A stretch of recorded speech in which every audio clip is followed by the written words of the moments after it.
الفوج 58 للسلك العادي لرجال السلطة يحتفى بتخرجه. الفوج الذي يعزز هيئة خريجي المعهد الملكي للإدارة الترابية بالقنيطرة.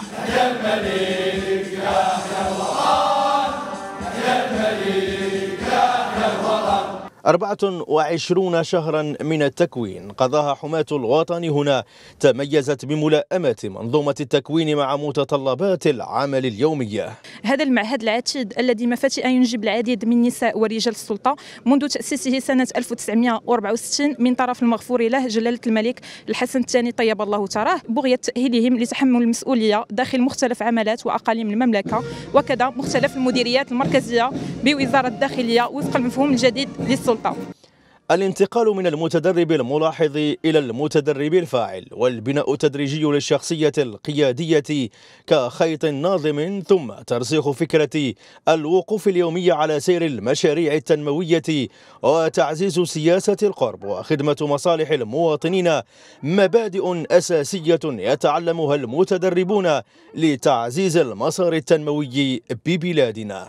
يطلعون اليوم بمسؤوليات جسام كالولاة وعمال وقياد وباشوات مجندين ليل نهار في مختلف عمالات وأقاليم المملكة من أجل خدمة الوطن والمواطن، وإنهم بلا شك فرحين ومتأثرين بهذه المحطة من حياتهم بتواجدهم أمام أفراد عائلاتهم وأمام ثلة من المسؤولين والمؤطرين الفخورين بهم.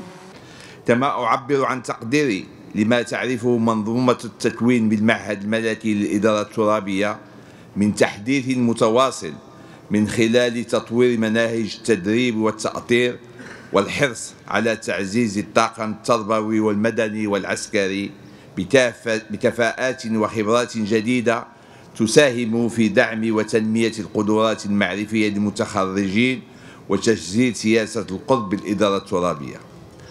ويحتل التكوين العسكري 40% من الحيز الزمني للتكوين، يرسخ قيم المواطنة وينمي مبادئ الانضباط واتخاذ القرار تحت الضغط، فيما يهدف التكوين الاجتماعي إلى تنمية روح التضامن وخدمة المصلحة العامة وامتلاك الطرق الحديثة للفعل التنموي، تنزيلا للمفهوم الملكي للسلطة كإطار قابل للتجديد يجعل من خدمة الوطن والمواطن أولويته الأساسية.